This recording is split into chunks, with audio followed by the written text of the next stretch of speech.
Merangkai juriat, merajut benang silsilah.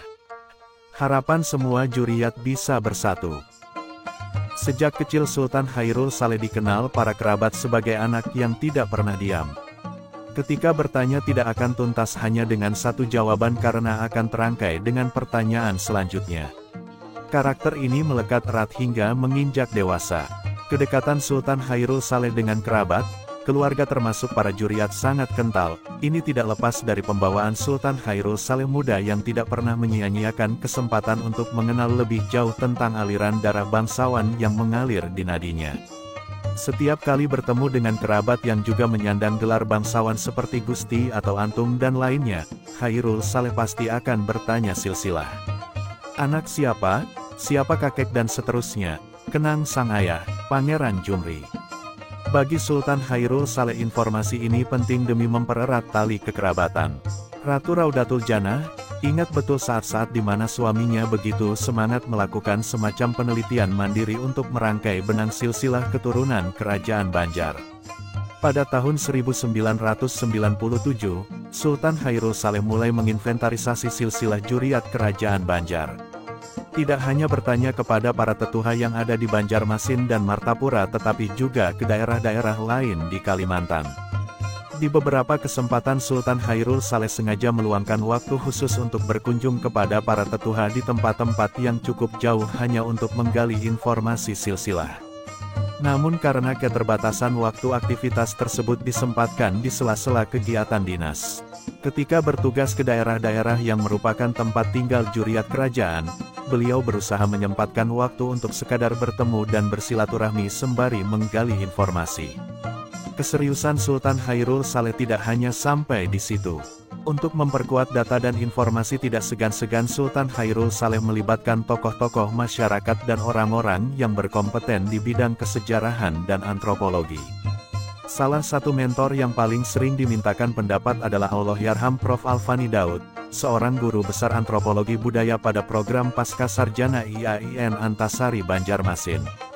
Tidak sia-sia hasil pengumpulan data dan informasi tersebut akhirnya tersusun dalam sebuah dokumentasi ilmiah yang masih tersimpan dengan baik.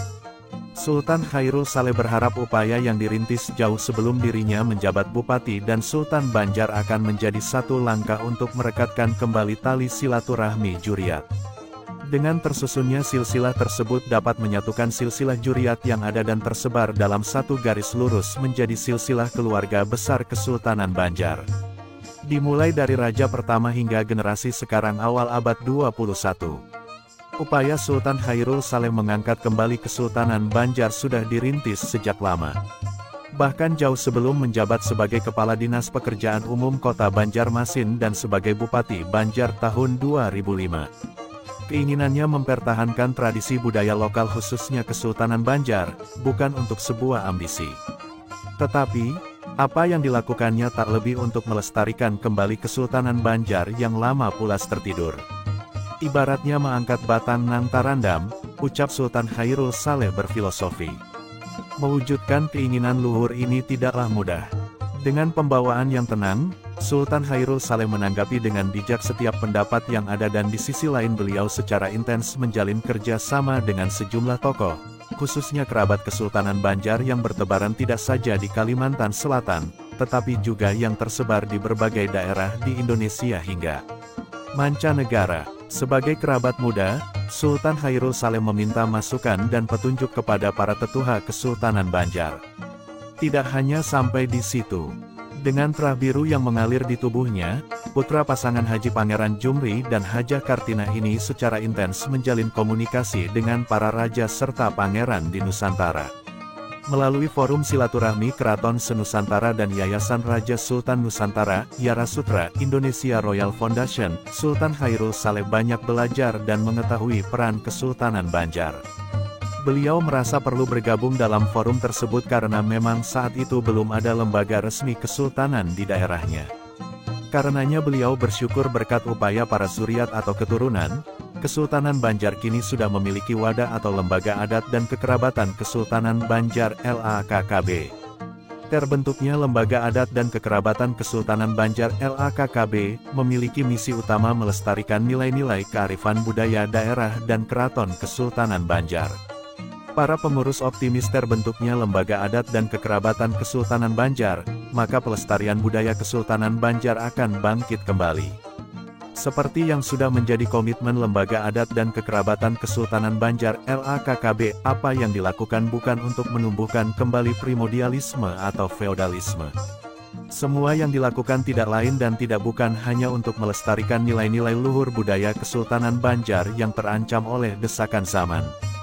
Boleh dibilang rapat musyawarah tinggi adat merupakan kebangkitan budaya Kesultanan Banjar, ucap Pangeran Cairiansyah, Sekretaris Pengurus Pusat Lembaga Adat dan Kekerabatan Kesultanan Banjar LAKKB.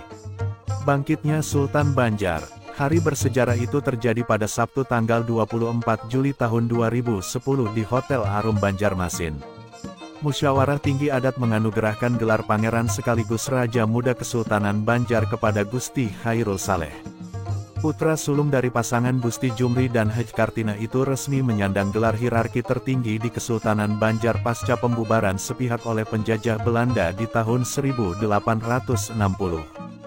Gelar ini juga sebagai penyambung pemerintahan Pegustian setelah berakhir di tahun 1900-an. Gusti Khairul Saleh yang secara resmi dan sah menyandang gelar pangeran adalah keturunan bangsawan Banjar dari terah Pangeran Abu Bakar bin Pangeran Singasari bin Sultan Sulaiman. Sebelum berkomitmen menghidupkan kembali Kesultanan Banjar, jauh sebelum itu Pangeran Khairul Saleh telah aktif dan gigih dalam usaha menghidupkan kembali Yayasan Sultan Adam. Beliau menganggap upaya pelestarian budaya dan sejarah Banjar sebagai pelajaran berharga untuk anak cucu kelak. Ketika diumumkan hasil musyawarah pada tahun 2010 yang memilih beliau sebagai Raja Banjar, Pangeran Khairul Saleh tidak langsung setuju. Bahkan beliau sempat mengusulkan kepada musyawarah tinggi adat untuk memilih sejumlah tokoh atau juriat lain yang lebih layak, di antaranya adalah Gusti Muhammad Hatta, Menteri Lingkungan Hidup, Gusti Farid Hasan Aman, anggota DPD RI, Gusti Iskandar, anggota DPR RI, dan Gusti Perdana, anggota DPRD Kalsel. Orang-orang tersebut mempunyai kedudukan terhormat di pemerintahan. Usulan nama-nama itu sangat dihargai oleh musyawarah tinggi adat, namun pada akhirnya hasil musyawarah meminta Gusti Khairul Saleh untuk menerima gelar pangeran dan bersedia dinobatkan sebagai Raja Banjar. Pada hari itu, Gusti Abidin Syah yang bertugas memimpin sidang musyawarah tinggi adat menyampaikan keinginan peserta musyawarah agar Gusti Khairul Saleh menerima amanah tersebut. Sesaat suasana hening, para peserta musyawarah dengan wajah penuh harap menunggu reaksi beliau. Karena terasa agak lama belum ada jawaban persetujuan dari Gusti Khairul Saleh. Namun beberapa saat kemudian suasana segera cair setelah Gusti Khairul Saleh mengangguk perlahan. Tanggapan itu langsung disambut sukacita oleh puluhan hadirin. Beliau menyatakan bangkitnya kembali Kesultanan Banjar tidak dimaksudkan untuk menghidupkan budaya primordialisme dan feodalisme.